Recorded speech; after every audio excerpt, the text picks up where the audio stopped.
Zanuphobia raised its ugly head again. Sadly, the violence I alluded to on my spring farm has continued unabated. The situation has deteriorated to alarming levels. No mere coincidence that my farm has been attacked at this time in an attempt to intimidate me to step down from the by-election. Before I go into detail, I have video footage and pictures as evidence of Chombo's campaign strategy and of those injured by the violence. Anyone interested may leave their name, number, WhatsApp message, email in the book being circulated. It will be sent to you. We'll use your details to continue to keep you updated. Farm workers are being brutally assaulted and being denied access to medical or legal assistance. They've been barricaded inside the farm by over 100 people, declaring that they're members of the Zanuphobia Youth League, led by Nigel Ramiro under the instructions of Comrade Chombo. They've been beaten and threatened with death on being accused of spying and being anti-Zanuphobia. Base camps have been set up on and around the farm where the workers are kidnapped and taken to Savili and beaten badly. What is happening is that they take the farm workers to a base camp, they beat him up or her up, they take your phone, you can't get in touch with anyone, you're not allowed even when you're spoken to by the police, if they do intend to get you, to say that you've been beaten. It took at least 48 hours for the ones who are in hospital right now, who have broken arms. I mean, if you see somebody's bone at this component of your body being broken, you can really imagine the amount of beating that does go on. So the 3-4 were very lucky. As soon as they arrived, they were admitted to hospital. One managed to escape, and as we speak, he's equally been admitted and then hospital. So when you then call the police, and the police are present, they're on the ground, they've been told not to say anything because they'll be transferred, because it's a militia which sadly has been put together, which has full authority, more powerful than the Commissioner General, more powerful than any security head that you can think about it. They call the shots. They even tell the police officers that we will fire you, like it happened with the officer in charge from Abuja police station, who was accused of lying to me, and the district commanding officer for Rungwe, who had been accused of being aligned to me, which really was to the contrary, because all the arrests which used to happen to me were through the members of the ZRP. I helped us to assist under threat of deployment to rural areas or to be relieved of their duties. ZRP police deployed to the scene are turning a blind eye despite their constitutional mandate and obligations to do so. Anyone reporting the situation is told nothing can be done unless an assault is committed. Clearly, the officer commanding Senior Assistant Commissioner Mshauri from Mashonaland West should step down in a situation like that. How do you preside over a province when such violence is happening? When you talk to her, it is a political decision, and Ziyambi has become the Commissioner General of the police, directly giving instructions for all this to happen. I mean, they have a constitutional mandate, they take oath to do their job. With all these injuries which are happening, which are life-threatening as well, I don't know how they feel when they go home and sleep, that there are people who are being beaten and the police are not doing anything just for ZANU-PF to win. So are we now going to sacrifice lives just for a political party to win? Are we going to sacrifice rights so that you are promoted for having allowed violence to prevail over your time of being an officer commanding for the province? These are situations which certainly would get anybody fired at any time. But we shall not stop. I think when she is finally retired and she is resting, she's resting on the farm, I'm hoping that the same does not happen. But this has set a, I think, precedence in the country now. No one is safe on their farms because the situation has already happened.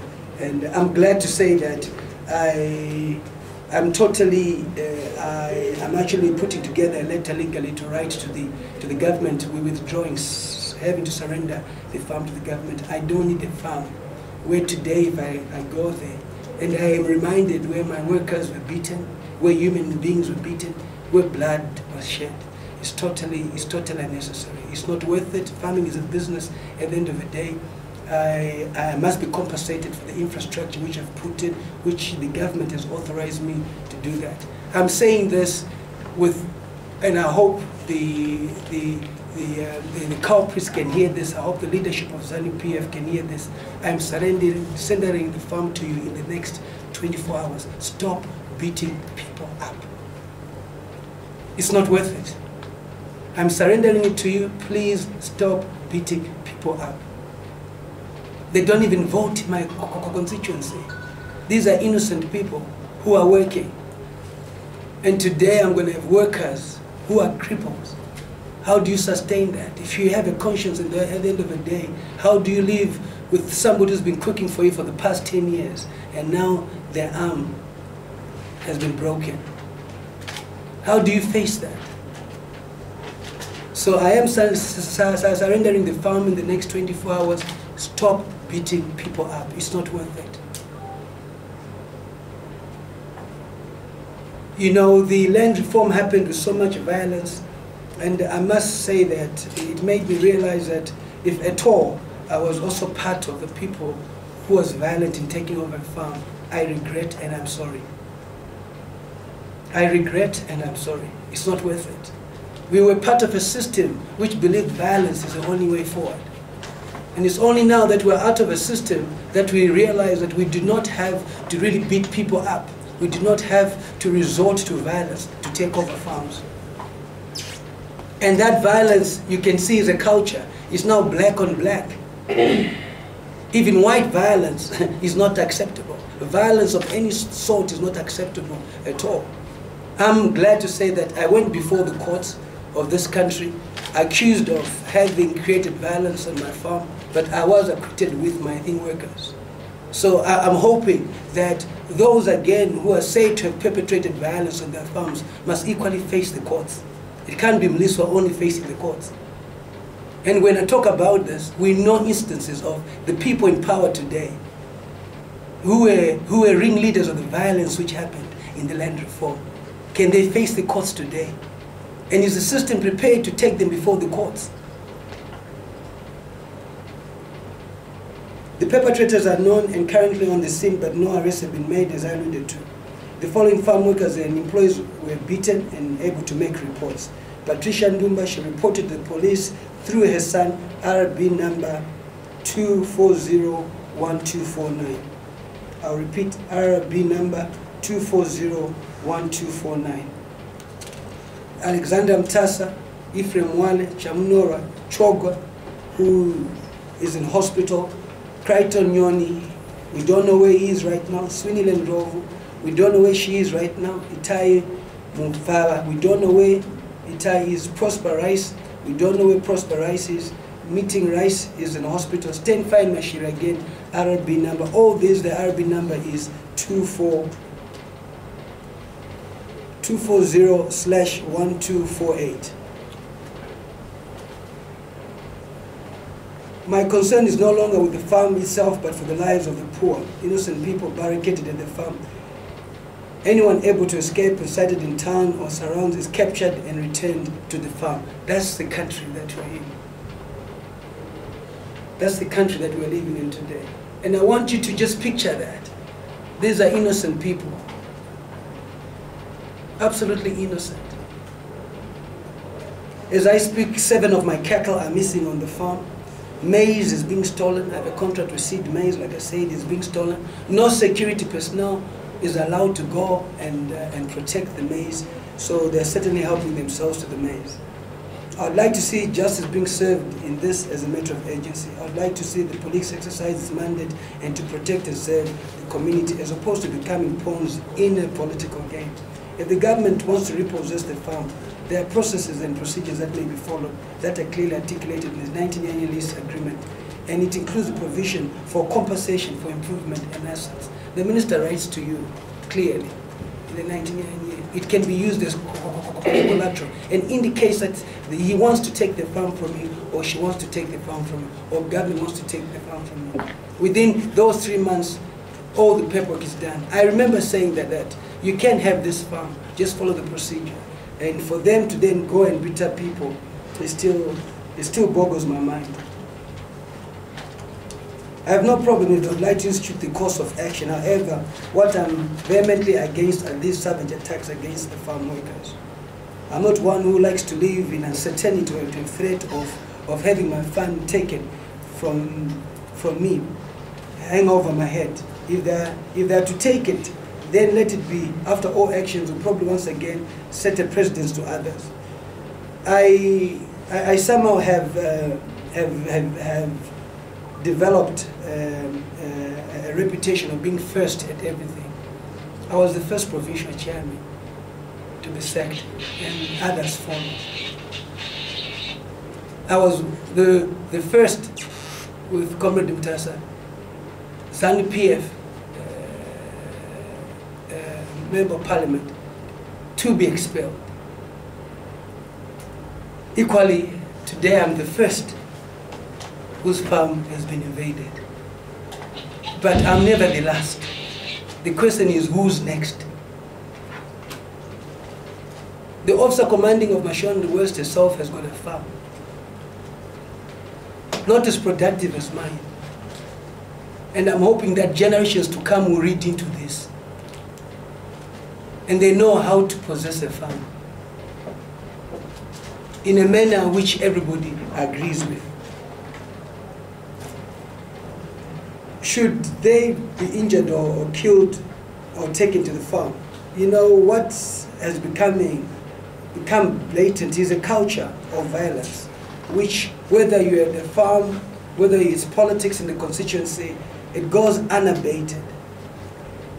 It is imperative that the ZRP are given a directive to act to ensure that not only the integrity of the police force is salvaged, but also, more importantly, the lives of the farm workers and the surrounding community are protected. Comrade Job, in conjunction with Comrade Chiango, are behind the command of these attacks. We have evidence. I said the courts of this country might not try them. But there's also 2 courts which they cannot escape. Maybe the other one they can. There is the ICC. There is a court which God presides over. And these are innocent people. They can't escape that one too. And it's not the perpetrators, it's the people who lead for this to happen, who are influential. And I'm warning the youths that the course of law will take its time when it's appropriate. There are ZANU-PF young boys and girls who are rotting in prison today. When they perpetrated violence, they thought that the party would think to protect them. Violence is not acceptable. Even the president himself would not want to preside over legislators who are in power due to violence. Ministers who are in power due to violence. The only way that they can sustain their power is to keep on doing violence at different levels. Elections are a democratic process which one must exercise their right. They must be exciting. It's no different from the Mayweather-Pacquiao fight, where the best must win, but it's how you train. So your campaign in politics is your training in boxing. And surely the world is watching. You can escape a lot, but the world is watching, and everything is being recorded on what is happening. They've been spreading hate messages against and inciting violence.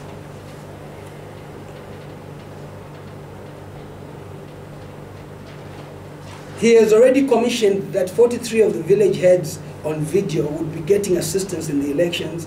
We have understood for the first time that truly there is the state machinery at work. And why and what for? He's personally addressing rallies in Urungwe West, has been to Urungwe West more than ever he's been in his own constituency. He's appointed a team comprising of former military personnel, individuals from outside the constituencies, and locals per ward. He has embarked on a terror campaign and has now illustrated his desperation by resorting to violence. I would also like to do something today. Contrary to him saying that there's no violence, I have today asked the headman, Alec Mandisi, who's here today, to then give his ordeal on what happened to him. Mangisi, tichakumira tumutaure ne vana kuti musiwe musangano wachombo na wachangu zvakanyanya kufamba sei. Why don't so is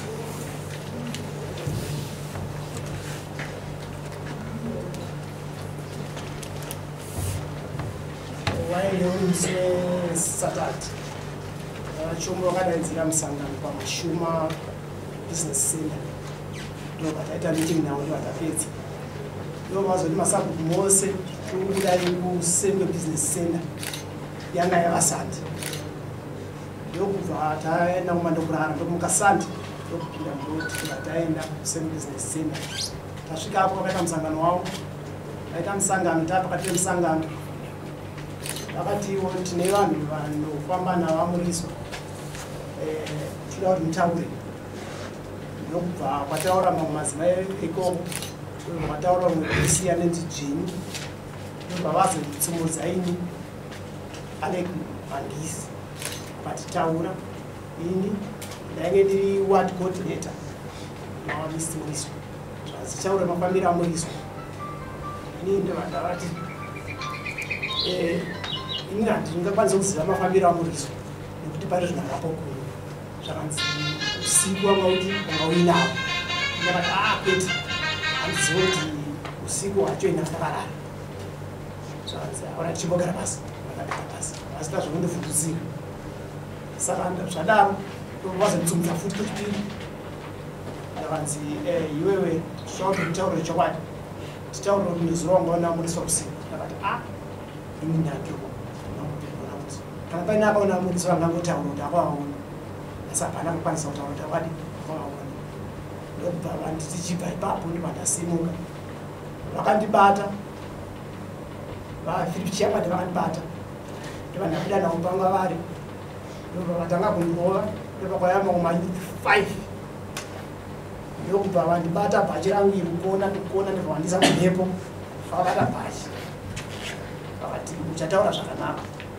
Vakandirova zveshuwa ndakarwadziwa. Ndobva vandisiya ndobva ndamira. Ndobva vakandibata vachiyangwa tichirwa nemayuth 5. Ndobva ndabvunza kuti varume munyanya kundiruvera nyaya yei. Zvanzi tirikuruvera kuti unofamba navo Mliswa vari kuuya kuzvishunza. Vana vasunga kuzvishunza. Ndofanira kupapi. Zvakanzi tichataura. Shuwa vakandishungurudza vakandirova. Vandirova kudaro vakanditorera foni. Vakanditorera magirazi anga ndakapfeka netai ne$185 dzanga ndinadzo. Nekamwe kadhayari kamwe kanaka ndapfeke Blackson. Vakanditorera zvese izvozvo. Varamba vakandibata vakandibharura bhachi rangu ndirorora ndakapfeka rona. Ndokuvabharura zvakanzi vakatenga vana vaMliswa bhachi. Ndichingozunza musoro zvangu zvakanzi tava kuribharura rese. Ndoro vakandibata naro vakandisa mumhepo naro. Vasina kundibata panyama vakabata bhachi chete. Zvisinei Mwari ndaanoziva.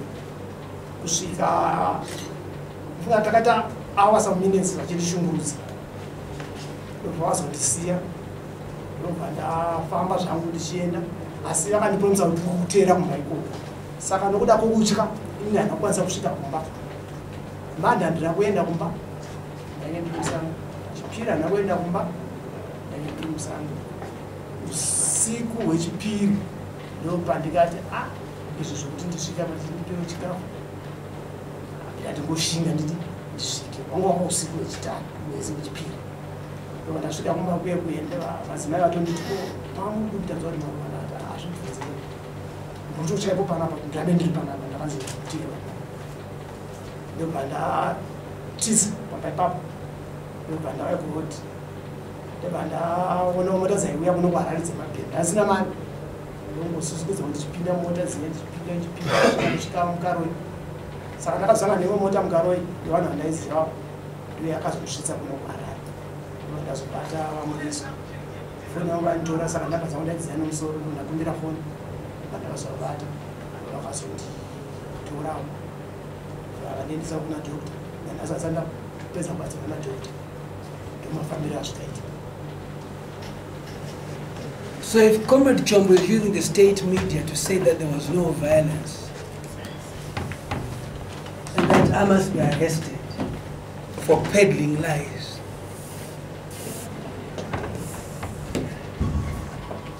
I must be arrested for peddling lies. There's more that is coming. There are people in hospital right now. The pictures will show you. And he believes he can really convince the Zimbabweans. He must be arrested equally for public violence, inciting public violence. Let me remind him that a former Central Committee member and current Secretary Committee, Madiro, was convicted for public violence. And there you actually have it. And the state-owned media goes and justifies violence. That it never happened. Chiangwa, I mean, it baffles my mind. With the riches he purposed to have, that he can go to a villager, a simple villager. So why can't he be arrested? It's not about statements. The media is there to inform. And in informing, the law enforcement agents must pick it up. It's not everybody who will report to the police station. They are informers. And you cannot say, come to the police station. You can call the police station. You can be informed this happened. The challenge, therefore, is to the law enforcement agents. Then here is Alec Mangisi. Let's see the first police officer who will take a statement from him. Let's see Chiangwa being arraigned before the courts and let him be tried. If he's innocent, he's innocent. If we are true to that, because if we are not, then the perpetrators will continue. Chiangwa himself working with Chombo. So where does it stop? Prevention is better than cure. This is just one incident of a village head. I can be bringing them every day here to tell you what is happening. Here is a simple case for the police to investigate. Not where the police says a statement is not true. He was missing, he was never at his house. He was threatened.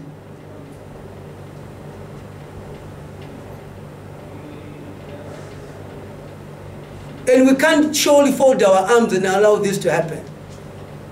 Neither can we quit in terms of democracy and think by taking my farm and beating people up, I'll withdraw my candidature. I'm more determined because people are now have broken legs and arms because of me. And how can I have a conscience, a clear conscience, by then saying I cannot stand? It doesn't. I am more determined. I'm more determined for people like Mangisi. I'll win in that constituency for him because it stands for democracy. And democracy will have its winners at the end of the day. Today you have them having to marshal people to think meetings. And the Urungu West people have resorted to the term, the Kamba approach, where we are quiet, but on the 10th, the head will be out. Where each village head is given an army personnel to monitor. But we will not quit, we will soldier on.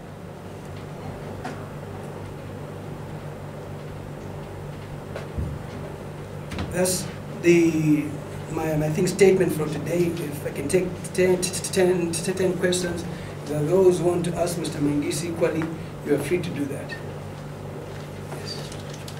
I will ask two questions about the farm. Are you surrendering it with the crop that is on it, or you are harvesting first?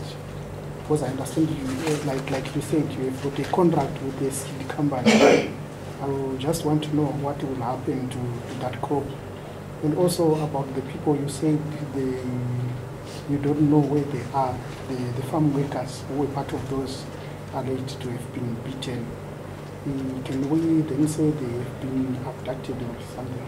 I clearly told you that those who have been beaten up are here. They are in a bad condition in hospital right now. I pray to God that they are able to meet with you and give you their ordeal. But my appeal is to those who are missing.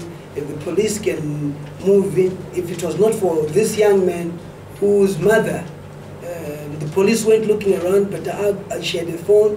Somehow she managed to keep her phone. And it's very sad how a woman was being treated, being told to lie on it was terrible. If you hear about it, it's sad. And you cannot believe it's Zimbabwe. I mean, I'm constantly asking myself, are we in Zimbabwe where we have a president called Comrade Mugabe, who's the head of AU, chairman of SADC? And when you go and write to AU and SADC, it tells you, come to me first. But we're appealing to you, Your Excellency. It's happening in your country. No wonder why Zimbabweans in South Africa will not come back, because the violence here is worse than xenophobia. So why come back? They won't come back. And I agree. I support Comrade Zuma fully. His statement is right. Xenophobia is being caused by African leaders perpetrating violence on their people, not working on resuscitating the economy, but working on power, on consolidating power through violent means. You consolidate power through economic growth, through changing people's lives, not violence. Never. Never. It's never worked. You one day wake up and no one will vote for you. People keep it in them. Xenophobia is better than Zanuphobia. By far. I support President Zuma. He's correct. From a diplomatic point of view, he probably would not like to think name Zimbabwe. He's quiet, but we know when he talks about violence being perpetrated on innocent people. They come to South Africa, they're seeking asylum. I mean, if any of these workers were to run away and go to South Africa and seek asylum, would you blame him? You blame the country where this is happening. It doesn't take a rocket scientist to go to school and understand that. It's simple. Secondly, the thing helped them to their crop. Sitco will be notified of what is happening. It's a contract, I have to pay back and so forth, but when they've helped themselves to the cattle, to the crops, you know, what can I do? Why, they think I'm going to go on the ground? I mean, material things are material things. I'd rather fight the democracy avenue, take the democracy avenue than the material avenue. Riches I can get one day. But there's no point being rich and there's such mayhem in a country, there's such violence in a country. You don't enjoy it.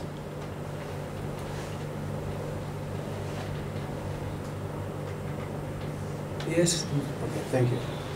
Without withdrawing your candidate, Comrade Mliswa, and considering this high level of violence and all the death tactics, do you still have confidence that will take over power in Urungwe East constituency?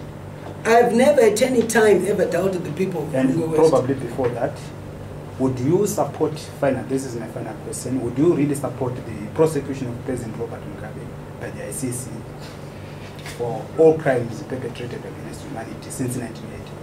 First of all, let me respond to the issue of Urungwe West. I'm totally convinced and have confidence in the people of Urungwe West. I've told you that in 2008 they voted for MDC. They voted for MDC despite being beaten at the end of the day.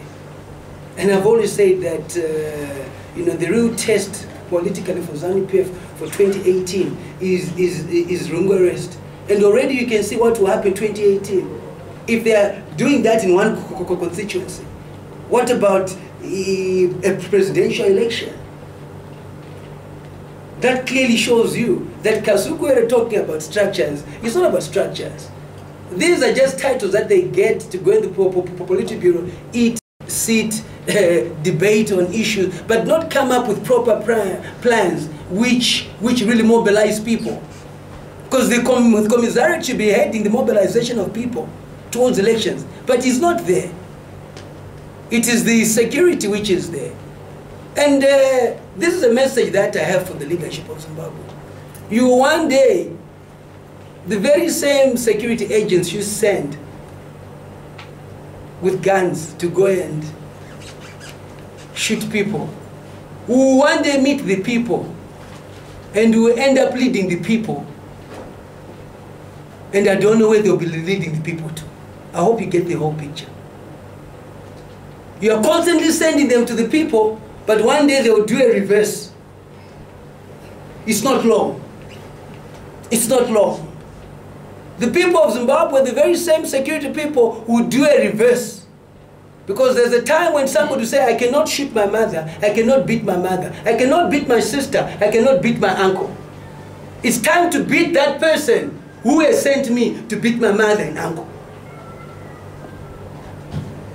And when they do that, you cannot blame them, because that's the culture.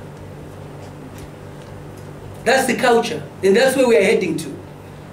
People will be impatient one day. It's never about a regime change. It's not about a regime change. It's about having a regime which has people at heart. A regime which is not violent. Even today, the so-called Njuru factor of people wanting to oust the president, wanting to assassinate the president, no single person has been arrested. So now you're asking yourself, all those who are holding those positions on the pretext that the president wanted to be assassinated, what are they thinking?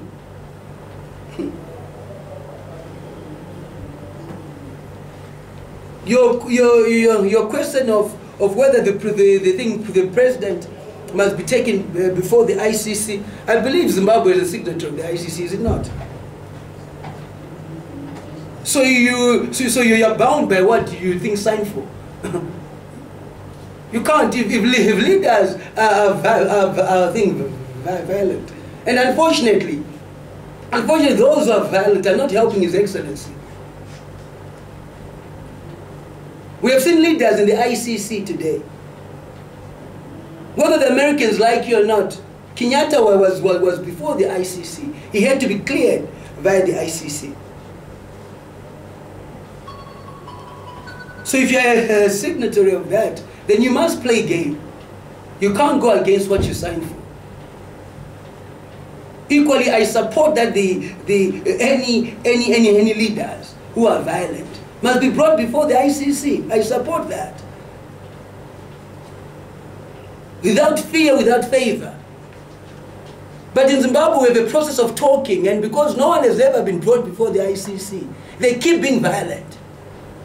That's the reason why I've said Chiango and Chombo will be the first, and we're documenting everything. We will follow the African courts, who follow the thing route, where you should get to at the end of the day. The evidence is there.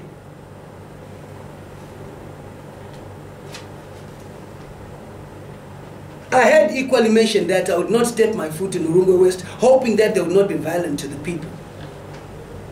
But I will be going there to campaign and to stop people from being beaten up. I cannot be a leader. I thought it to be peaceful. I gave them full reign of the constituency to do as they please. But they're going beating people around. And somebody must drive in that constituency, and it's only me, and say to the people, no, you cannot be beaten. If they are to beat me, that's okay. If they are prepared to die for me, why can't I die for them? If they are prepared to be beaten for me, why can't I be beaten for them? So I will be going on the ground, and when they know that when I'm on the ground, it's work. We shall not allow this to happen and fold our arms as leaders and think that, no, yes, I'm going to win the constituency, but I've got to go and protect the people. That is what is key now.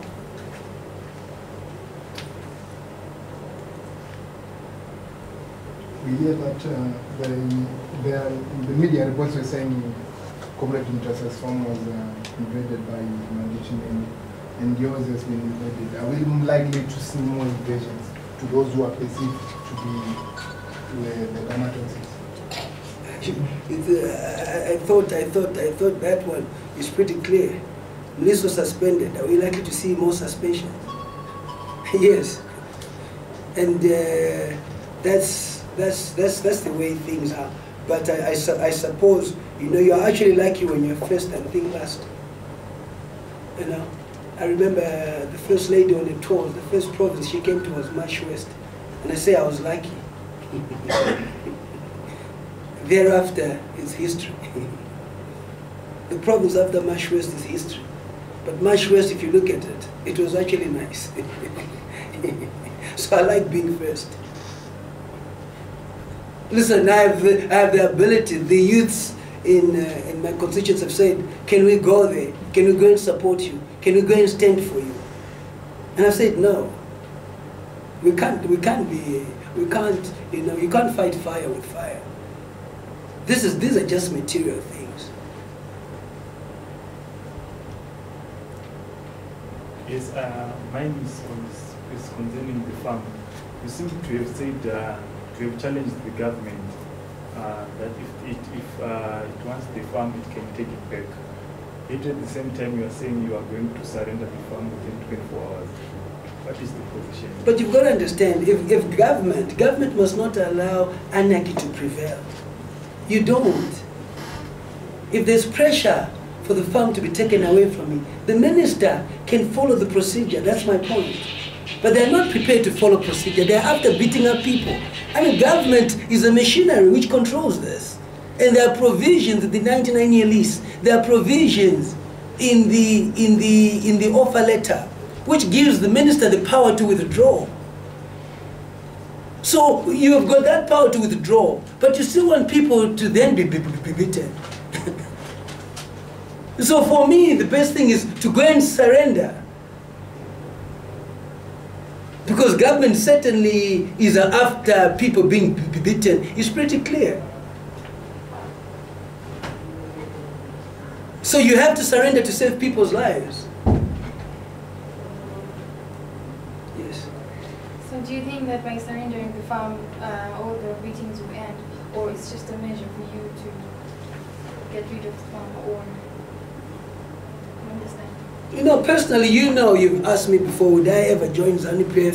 I would never. I'm not one who vacillates. I don't have my heart in the farm anymore. My heart is not there. I mean, what I hear, what's going on, the workers that have been beaten, hearing that. You go there, it brings you memories. How can they go back there? For what? I was beaten here, I was beaten at your main gate. This is where my arm was broken. I've been with those people for a very long time. And I talk about it because one of them works for me in the house, she's a maid.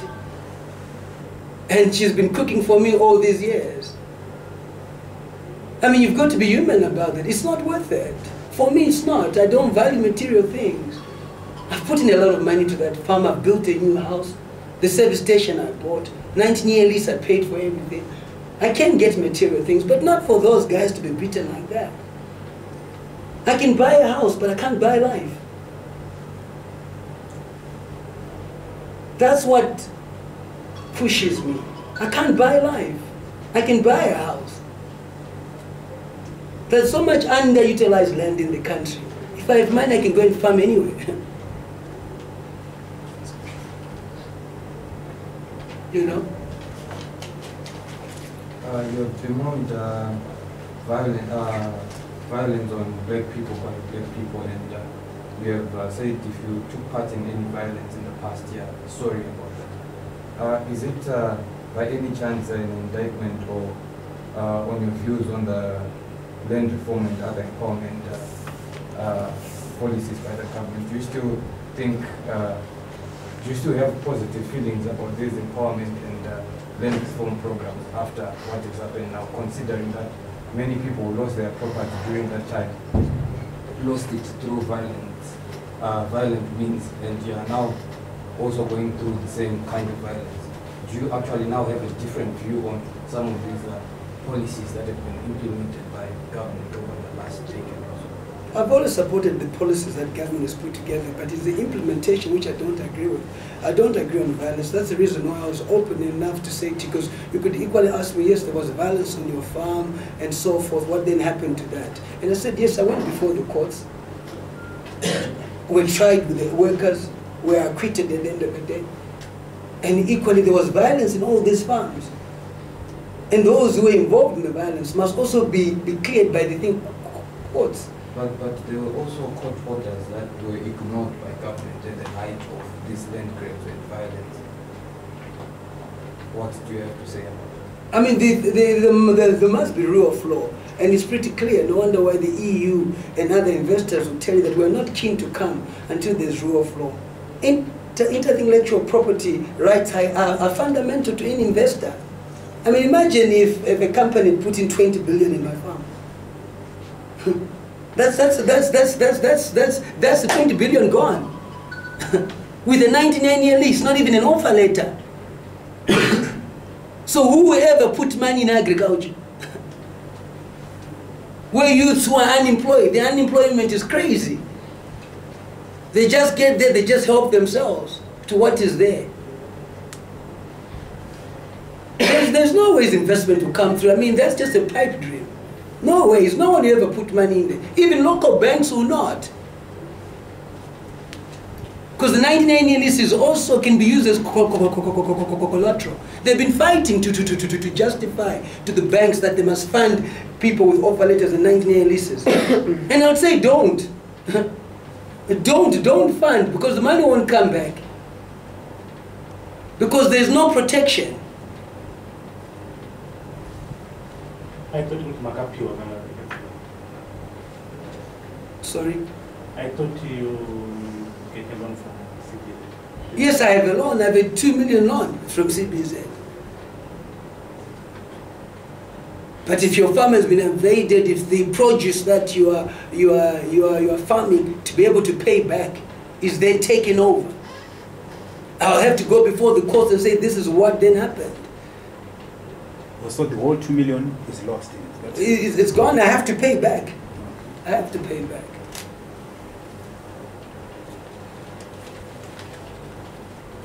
It's a sad era, a total sad era. And I cannot believe people are in cabinet to discuss what?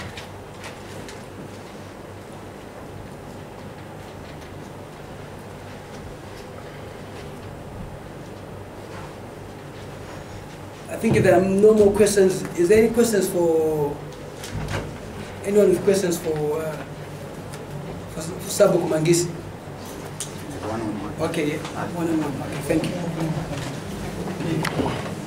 Mishek.